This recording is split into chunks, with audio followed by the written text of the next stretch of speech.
মৃত জন্তু, রক্ত, শুয়োরের গোশত ও যে জন্তু আল্লাহ তাআলা ছাড়া অন্য কারো নামে জবাই কিংবা উৎসর্গ করা হয়েছে তা সবই তোমাদের উপর হারাম করা হয়েছে।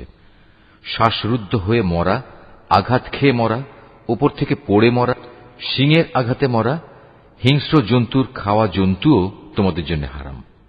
তবে তোমরা তা যদি জীবিত অবস্থায় পেয়ে জবাই করে থাকো তাহলে তা হারাম নয়। পূজার বেদিতে বলি দেয়া জন্তুও হারাম। লটারি কিংবা জুয়ার তীর নিক্ষেপ করে ভাগ্য নির্ণয় করা হারাম।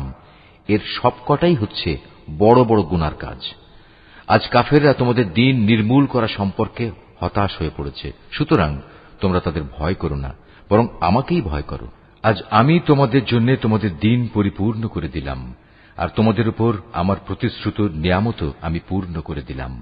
তোমাদের জন্য জীবনের ব্যবস্থা হিসেবে আমি ইসলামকেই মনোনীত করলাম।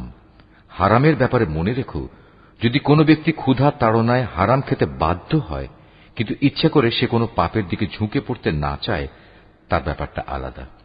অবশ্যই আল্লাহ তাআলা ক্ষমাশীল ও পরম দয়ালু।